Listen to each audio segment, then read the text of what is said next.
हुजूर के कदमों की बरकत है कि तुम्हारे मेरे घर में निकाहों की बरकतें नजर आ रही हैं, निकाहों की बरकतें नजर आ रही हैं। बेटों से गुजारिश करूंगा, सारे बेटों से मेरी गुजारिश है, निकाह के लिए ना माँ बाप को बड़ी खुशी होती है, निकाह के बाद इनका दिल मत तोड़ना, 4 महीने बाद अलग होके मत बैठना। इसलिए कि जब तुम दूल्हा बने थे तो सबसे ज्यादा बलाएं तुम्हारी माँ ने दी थी। जब तुम दूल्हा बन के चले थे तो तुम्हारे दूल्हा बनने की खुशी सबसे ज्यादा तुम्हारी बहन को थी। जब तुम्हारे सर पे सेहरा था तो बहन तुम्हारे सेहरे पे खड़े होकर के नजरें उतार रही थी। आज मुझे बता वो बहन बेगानी कैसे हो गई? आज उस बहन को आंखें निकाल के क्यों देखते हो? क्या इसने तेरे सेहरे की खुशियां नहीं की थी? क्या मां ने निकलते निकलते तुझे दुआएं नहीं दी थी? क्या बाप तेरी शादी में इतना खुश नहीं था कि उसके पैर जमीन पे नहीं थे? जब वो इतना खुश था, आज इतना बेगाना क्यों हो गया कि वो तेरे जहेज के लाए हुए बेड पे बैठ नहीं सकता? तेरे सोफे पे एक दिन बाप नहीं बैठ सकता? ये तेरा बाप है, बाप शरीक नहीं, जिसके बारे में मेरे नबी ने कहा ये तेरे माल का भी मालिक है, तेरी जान का भी मालिक है। आज इसमें इतने कांटे हो गए, निकाह के बाद बाप भी कुछ नहीं, मां भी कुछ नहीं, जो कुछ है बीवी है। याद रखो, जो बीवियों की गुलामी किया करते हैं वो दुनिया के तलवे चाटा करते हैं, और जो माँ बाप की गुलामी किया करते हैं वो सारे जमाने पे हुकूमतें किया करते हैं। वो माँ बाप जैसी दौलतें नसीबों से मिला करती है, नसीबों से माँ बाप जैसी दौलत मिलती है। खुदा के वास्ते अगर खुदा सेहरे की दौलत बख्शे तो माँ बाप की खुशी वाला दिन ना भूलना। बीवी के कहने ना कि उन्हें कुत्ता ना कहना, उन्हें जानवर ना कहना, इसलिए कि तू जिसके आंगन में आके बैठी है ये तेरे बाप की खरीदी हुई जायदाद नहीं है, ये इन्हीं माँ बाप की 18 साल की कमाई हुई दौलत है। सोचना चाहिए, और अपनी बेटियों को जाके हम समझाएंगे कि बेटी किसी का दिल ना तोड़ना। और भाइयों से मेरी गुजारिश है, माँ बाप के इंतकाल के बाद सबसे पहले जो लावारिस होती हैं वो बहनें होती हैं। समझ रहे मेरी बात? सबसे पहले लावारिस बहनें होती हैं। बाप इंतकाल कर जाए तो बहनों को लावारिस नहीं करना। उसके इंतकाल के बाद कभी बहनें दरवाजे पे आए, बीवी से कह देना तुझे मेरी बहन से बात करनी है तो करना, ना करनी है मत कर, लेकिन मेरी बहन की और मेरे बीच में मदाखलत करने का तुझे अधिकार नहीं है। इसलिए कि तू अब आई है जब मैं कमाने की उम्र में हूं, और इसने मुझे तब से पाला है जब ये मेरी नाक साफ करती थी। हर भाई को बहन की कुर्बानी याद रखनी चाहिए। हमने बहनों को मां बन के भाइयों को पालते देखा है, मां बन के। इसलिए कि मां जब काम में होती है, आज भी बहनें छोटे भाइयों को सीने से लगा के कभी चौराहों पे लेके घूमती हैं, कभी मार्केट में जाती हैं, कभी दरख्त के नीचे, और यार कभी गर्मी पड़ती हो शिद्दत की तो देखना बहनों को जब गोद में छोटे भाई होते हैं तो भाई के माथे पे बहन को पसीना गवारा नहीं होता है, बहन पसीना टपकता है उसके माथे से, लेकिन आंचल की हवा बहन दे रही है, दुपट्टे से पसीना बहन साफ कर रही है। आज तुझे हया नहीं आती, बहन को तूने लावारिस किया है। जरा याद कर इसकी जिंदगी को, कल जब तू परदेश से आया करता था तो सब तेरे जेब की तरफ दौड़ा करते थे, लेकिन बहन तेरे कपड़ों की तरफ जाती थी, कहती थी भाई कितने गंदे कपड़े हैं, ला उन्हें धोना मेरा हक है, तेरे कपड़े मैं साफ करूंगी। सबसे पहले बगैर कहे जो तेरे कपड़े साफ किया करती थी वो तेरी बहन होती थी, तेरे कहे बगैर जो खाना लगाती थी वो तेरी बहन होती थी, जिसने आधी रात उठ करके तुझे खाना बना के खिलाया वो तेरी बहन की जात थी, जो तेरे आने के इंतजार आधी आधी रात बैठी रही वो तेरी बहन की जात थी। जब तू पैदा ना हुआ तो सजदे में जिसने मांगा वो तेरी बहन थी, तू पैदा हुआ तेरी पैदाइश की खुशी जिसने ज्यादा मनाई है वो बहन की जात है, जिसने तेरे दूल्हा बनने के ख्वाब देखे हैं वो तेरी बहन की जात है, जिसने तेरी नजरें उतारी है वो तेरी बहन की जात है, और जिसने तुझे दूल्हा बना करके मुबारकबाद सबसे पहले दी है वो तेरी बहन की जात है। सारी दुनिया का प्यार एक पल्ले में रखो फिर भी बहन के प्यार के बराबर हो सकता। नारे तकबीर, नारे रिसालत उलमाए अहले सुन्नत मसलके आला हजरत अल्लामा मुफ्ती हम्माद साहब किबला, नारे तकबीर, नारे रिसाल। बहन बहन होती है। आज कितने फोन ऐसे आते, मौलाना आप बड़ा अच्छा बोलते हो, आपकी बातों में असर है, मेरे भाई के पास एक फोन कर दो आप। क्या बात है बहन? कहा 6 साल हो गए मेरा भाई बुलाने नहीं आया, जिस दिन से बाप गए हैं मैं कहीं छूट गया। और लानत हो ऐसी जायदाद पे जो बहनों को रुला के उन पे सांप बन के बैठा जाए। हमारे जहन में ये रहता है ना, बहनें आएंगी तो खर्च होगा, दस्तरखान में कमी आएगी। खुदा की कसम बहनें आती है ना, खाली नहीं आती है, खुदा की रहमतें साथ लेके आया करती है। हाँ, खुदा की रहमतें साथ लेके आती हैं। और बापों से भी मेरी गुजारिश है, जब जायदाद बांटा करो ना, तो मकान में जब 4 कमरों में 3 कमरे बेटे को देके जाना, तो एक कमरा बेटी को भी देके जाना, ताकि कल अपना हक बता के आ सके। मैं तुम्हारे कमरे में नहीं आई, अपने बाप के दिए हुए जायदाद के हिस्से में आई। फिर वो शर्म नहीं आएगी, फिर भाभियों में हिम्मत नहीं जो धक्का देके निकाल सके। कम से कम बहन को एक कमरा जरूर देके जाना, ताकि कल बहन आए तो उसका सर शर्म से न झुके। और कितनी बहनों को भाइयों ने धक्के देके घरों से निकाला। हाँ, लॉकडाउन गुजरा, कितनी बहनें बेवा थी, बच्चे भूख की कगार पे आ गए, कहा भाई अमीर है चलो उससे कुछ नाज ले लें। तो भाभियों ने दरवाजे से धक्का देके कहा जा चली जा, तेरा बाप कमा के नहीं रख के गया था जो यहाँ लेने चली आई। और गैरत कर, खुदा की कसम तुझ पे इसका एहसान हो सकता है और तेरा इस बच्ची पे एहसान नहीं है, इसलिए कि तू उसकी जायदाद खा रही है, वो तेरी जायदाद नहीं खा रही। कयामत के दिन हर बाप से पूछा जाएगा, बता बेटी के हिस्से में से कितना दे के आया है। ये याद रखना, मौलवी हो, मुल्ला हो, मिस्त्री हो, इंजीनियर हो, सबसे पूछा जाएगा। जब मैंने 1/3 तेरी बेटी का हिस्सा रखा था तो बेटों को दुगना था, बेटी को 1 गुना था, तो बेटी का खा के हज करके क्या करने आया। याद रखना, अपने अपने इंतजाम कर ले। जो बेटी का हक है वो दे के मरना, वरना कब्र में चैन से लेट नहीं पाओगे, लेट नहीं पाओगे कब्रों में चैन से। वो एक बाप था ना, अल्लाह अकबर, फरमाइश भी और बात भी आ गई है इसलिए बताने लगा। बड़ा अमीर था, 4 मील थे उसके पास बड़े बड़े, और 4 बेटे थे। उसने 4 मील चारों बेटों के नाम कर दिए। एक बेटी थी, 10 साल पहले उसकी शादी करी, और 10 साल बीत गए, दरवाजे पे नहीं गया बेटी के। मैंने कहा था जवानियां भी हमेशा नहीं रहनी है और उम्रें भी हमेशा नहीं रहनी, कोई भी चीज कहीं भी फेल हो सकती है। एक दिन अचानक दर्द उठा, बेटे बाप को हॉस्पिटल ले गए, क्योंकि करोड़ों का मालिक था बाप, और सारी जायदाद उसने बेटों के नाम कर दी। लेके गए हॉस्पिटल में, डॉक्टर ने चेकअप किया, कहने लगे इसके गुर्दे फेल हो चुके, अब ये बचने वाला नहीं है। डॉक्टर ने कहा कि फिर भाई अब गुर्दा की जरूरत है, गुर्दा किससे दिलवाएगा। बाप को बेटे पे बड़ा फख्र था, 4 बेटे थे, कहने लगा है ना 4 बेटे, कोई भी गुर्दा दे देगा। बड़े बेटे को बुला के कहने लगा मैंने तुझ पे लाखों रुपए लगाई, बेटे मैं कुछ जीना चाहता हूं, एक गुर्दा दे दे। जब इतनी बात बेटे से कही ना, बेटा कहने लगा तुम्हारी तो जिंदगी गुजर गई, हमारी बर्बाद करना चले, मैं गुर्दा नहीं दे सकता। उस दिन बाप को तकलीफ हुई, उसने सबसे बड़ी गलती कौन सी की। हाँ, 4 बेटों ने गुर्दा देने से इनकार कर दिया और कहने लगा मैंने जवानी तुम पे लुटा दी, जायदाद तुम्हारे नाम कर दी, एक गुर्दा नहीं दे सकते। कहा गुर्दे की कोई कीमत नहीं, ये नहीं दिया जाएगा। अल्लाह अकबर। बाप को जब बेटों ने जवाब दे दिया, बाप ने डॉक्टर से कहा यार मुझे वापस हॉस्पिटल के अंदर ही ले चल, मेरा इलाज कर, जिंदगी होगी बच जाऊंगा, नहीं होगी मर जाऊंगा। अब बेटों के सामने बैठने की हिम्मत नहीं है। डॉक्टर अंदर लेके चला गया, बेटे बाप को छोड़ के हॉस्पिटल आ गए तो खानदान में खबर फैल गई कि बाप के गुर्दे खराब हो गए हैं। बेटों ने गुर्दा देने से इनकार कर दिया। बात कोई रुका नहीं करती है, फैलते फैलते बेटी के कानों तक पहुंच गई कि मेरे बाप की तबीयत ज्यादा खराब है। भाइयों ने गुर्दा देने से इनकार किया है। और यार वो बेटी थी, बर्दाश्त न कर सकी, दूध पीता बच्चा गोद में था, सीने से लगा करके हॉस्पिटल आ गई। डॉक्टर से आके कहती डॉक्टर जल्दी कर, फला नाम का मरीज तेरे अस्पताल में है। कहा हाँ है। कहा जल्दी कर मेरा गुर्दा निकाल और उसके डाल दे। कहा किस लिए? अगर देर हो गई तो वो मर जाएगा।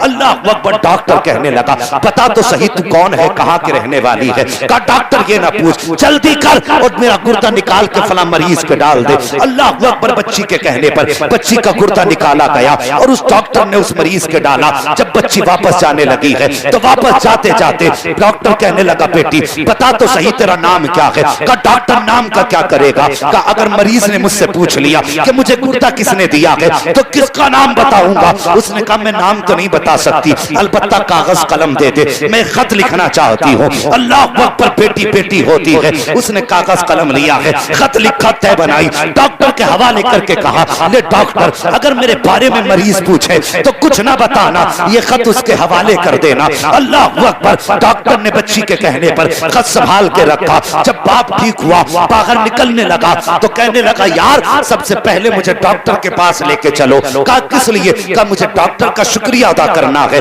कि मेरे बेटों ने गुर्दा देने से इनकार कर दिया, न जाने डॉक्टर ने मेरी जिंदगी कैसे बचाई है, इसलिए शुक्रिया उसका अदा किया जाएगा। जैसे कि यह सेठ निकला है हॉस्पिटल के दरवाजे पे, 4 बेटे गाड़ियां लिए खड़े थे। अब्बा ठीक हो गए हैं, बाकी की जायदाद भी हमें मिल जाएगी। बाप ने कहा इनकी सूरतों को देखना नहीं चाहता हूँ, दूर करो मेरी नजरों से, मैं डॉक्टर के पास जा रहा हूँ। जैसे वो डॉक्टर के पास गया कहने लगा यार तेरा शुक्रिया है। कहा किस बात का शुक्रिया? कहा तूने मेरी जिंदगी बचा ली है। डॉक्टर कहने लगा यार शुक्रिया मेरा अदा ना कर। कहा फिर किसका करूं? कहा शुक्रिया अदा करना है तो उस लड़की का अदा कर जो तुझे गुर्दा दे करके गई है। कहा कौन थी वो, किसने गुर्दा दिया है? जब इतनी बात उसने कही है तो वो कहता मुझे नाम तो नहीं बताया। कहा फिर पता बता। कहा पता भी नहीं बताया। कहा फिर तलाश कैसे करूंगा? डॉक्टर कहता याद आया वो मुझे खत दे के गई थी। कहा जल्दी कर खत निकाल। डॉक्टर ने दराज खोली, खत निकाला, मरीज के हवाले कर दिया। जैसे उसने खत खोल के पढ़ा है वो यार खड़ा था जमीन पे बैठ जाता है, चीख मार के रोने लग जाता है। डॉक्टर कहता बता तो सही रोने की वजह क्या है? उसने कहा डॉक्टर तू नहीं जानता है,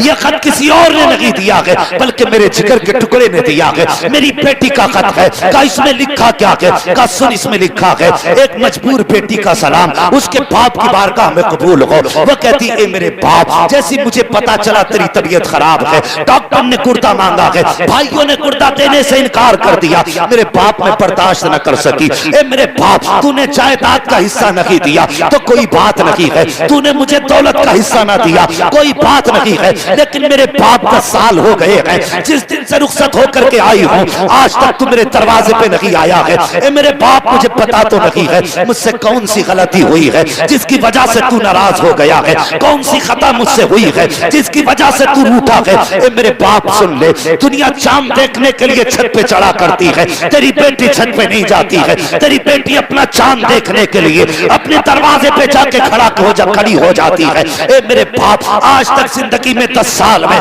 20 ईद आके चली गई है, लेकिन तेरी बेटी ने आज तक ईद नहीं मनाई है, हर शाम यही सोच के सोती रही शायद इस ईद को मेरा बाप आता होगा, इस ईद को मेरा बाप आता होगा, लेकिन 10 साल बीत गए। ए मेरे बाप मुझे पता नहीं है कि तू मेरे दरवाजे पे किस लिए आया है किस लिए नहीं आया, लेकिन मेरे बाप तेरी बेटी सिर्फ इतना कहना चाहती है। ए मेरे बाप जब मुझे पता चला तेरी तबीयत खराब है, भाइयों ने गुर्दा देने से इनकार किया, ए मेरे बाप मैं तुझे गुर्दा दे करके जा रही हूँ, मैंने तुझ पे एहसान नहीं किया है, तूने 18 साल सीने से लगा के पाल लिया था, मेरे बाप तेरा एहसान वही काफी है। अगर तूने जायदाद न दी तो कोई बात नहीं, मील का हिस्सा न दिया कोई बात नहीं, 18 साल तूने लुक में खिला के पाला था, ए मेरे बाप वही एहसान काफी है। अंधेरे उजाले कमा के खिलाया था वही एहसान काफी है। ये तो गुर्दे की बात है। ए बाप अगर जान भी मांगेगा तेरी बेटी हंसते हंसते दे देगी, वो कहती मेरे बाप मैं तुझे गुर्दा तो दे के जा रही हूँ लेकिन कोई एहसान नहीं किया है, इसके बदले में तुझसे कुछ और नहीं चाहती हूँ, खुदा जाने तू क्यों नाराज है, लेकिन इतना चाहती हूँ ए मेरे बाप अगर मेरा इंतकाल हो जाए तो मेरे जनाजे को आके कांधा लगा देना, सिर्फ मेरे जनाजे को कांधा लगा देना, ताकि अगर मेरा जनाजा तेरे बगैर उठा तो दुनिया कहेगी कि बदनसीब का जनाजा जा रहा है, अगर मेरे जनाजे को तेरा कांधा लग गया तो कोई बदनसीब नहीं कहेगा बल्कि दुनिया कहेगी खुशनसीब बेटी का जनाजा जा रहा है। नारे तकबीर, नारे रिसालत, उलमाए अहले सुन्नत मसलके आला हजरत हजरत अल्लामा मुफ्ती हम्माद साहब किबला, नारे तकबीर, नारे रिसालत। ओ यार बेटी बेटी होती है, जब दुनिया साथ छोड़ देगी ना तेरे बेटे तुझे टुकड़े नहीं देंगे, तब तेरी बेटी तेरे गले में हाथ डाल के कहेगी अब्बा दिल छोटा ना कर, बेटों ने छोड़ दिया है अभी बेटियों ने नहीं छोड़ा है। ये याद रखना मेरी बात। और मैं कोई लक्ष्य दिखाने नहीं आता तकरीर के, मैं सही बातें बताने के लिए आता हूं। एक एक बात मेरी जिंदगी में याद रखने वाली बात है। बेटे मांगते हो सजदे में गिर के मांगो, तुम्हारी मर्जी है, नेमत है अल्लाह की बेटे। लेकिन कब? जब बेटे फर्माबरदार हों, वरना नाफरमान बेटे जिन पे बाप ने जिंदगी लुटा दी, जिसके एक इलाज के लिए 36 अस्पतालों के, 40 मजारों के, 35 मस्जिदों के दरवाजों के चक्कर लगाए, कल जब यही बेटा बाप को ताने देता है ना, तो बाप कहता है इससे तो बेहतर था मेरा कोई बेटा ही नहीं होता। कभी जिंदगी में बाप की जिंदगी में वो दिन न लाना जो बाप को ये कहना पड़े इससे तो बेऔलाद होना बेहतर था। अगर बाप ने इतना कह दिया तो समझ लेना ना यहां खैरियत है ना वहां खैरियत है। अगर दुनिया और आखिरत बेहतर करना चाहते हो निकाह करो, शादियां करो, लेकिन गुजारिश है पारसा और नेक लड़कियों से शादियां करो, ताकि तुम्हारे घर में आए तो तुम्हारी जिंदगी में भी बहारें आए, तुम्हारे बाप की जिंदगी में भी बहारें आए। तुम्हारा घर जहन्नम का टुकड़ा नहीं जन्नत का हिस्सा नजर आना चाहिए। हाँ, हजरत अली फरमाते हैं रब्बना आतिना फिद दुनिया हसना से मुराद नेक सालिहा बीवी होती है। 5 वक्त नमाज में मांगते हो अल्लाह मुझे दुनिया की भलाई अता फरमा, हजरत अली फरमाते हैं इस दुनिया की भलाई से मुराद नेक बीवी होती है।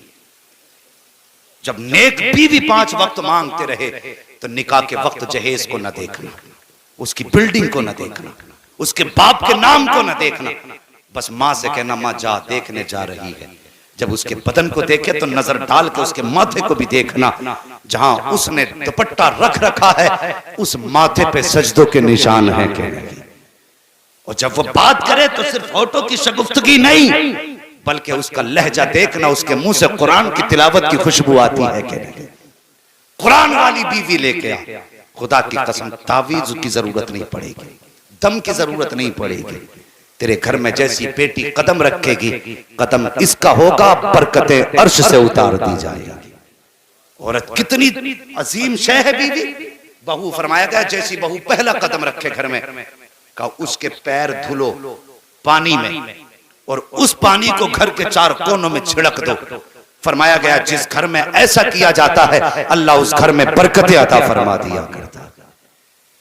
मगर ये कब होगा? जब औरत को हम बेटी समझेंगे, यानी बहू को जब हम अपनी बेटी समझेंगे, सास ससुर, तब ये बरकतें आएंगी। और गुजारिश है अगर तुम्हारे घर में सास ससुर से गुजारिश करूंगा, नई लड़की आने वाली है, ये कोशिश मत करना पहले ही दिन से बेटी वाला किरदार दिखाई दे। नई है ना, समझने में वक्त लगेगा, तुम्हें पहचानने में वक्त लगेगा। अगर देर कर दे तो फैसले जल्दी मत करना, बल्कि जब वो तुम्हारे घर में आए तो फिर लहजे तुम्हारे हों और उसे अदाएं अपने बाप की नजर आ जानी चाहिए।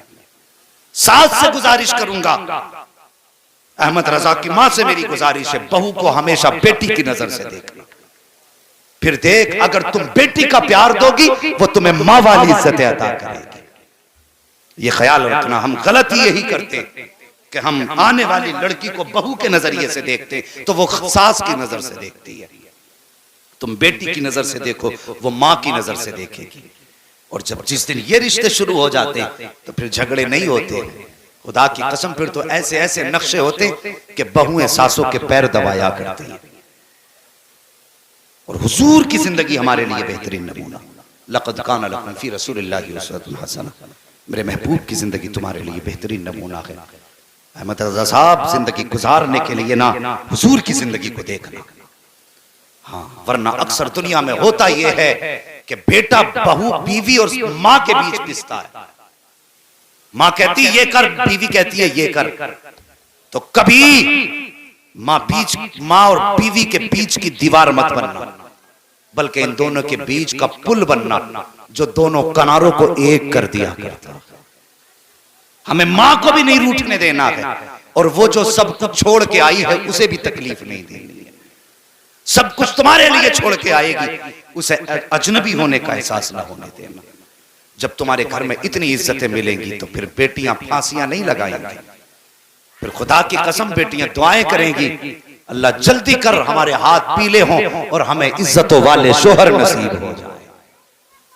बस हुजूर की जिंदगी को अपनाना। मेरे हुजूर ने सबका हक बराबर अदा किया। 25 साल हज़रत खदीजतुल कुबरा के साथ गुजारे, 25 साल। हाँ, लेकिन कभी शिकायत का मौका नहीं दिया। एक बार कभी कोई बीवी ये नहीं बता सकती मुझे हुजूर से रत्ती भर तकलीफ पहुंची है। इसलिए कोशिश करें अपनी जिंदगी को हुजूर के किरदार के मुताबिक गुजारें। बस जो हुए गलत उनको माफ फरमाए रब कायनात। जिंदगी ने दिया साथ, फिर होगी मुलाकात। सारे लोग कलमा शरीफ पढ़ लीजिए, ला इलाहा इल्लल्लाह मुहम्मदुर रसूलुल्लाह अस्तगफिरुल्लाह रब्बी मिन कुल्ली ज़ंबिन व अतूबु इलैह। अस्सलामु अलैकुम व रहमतुल्लाह।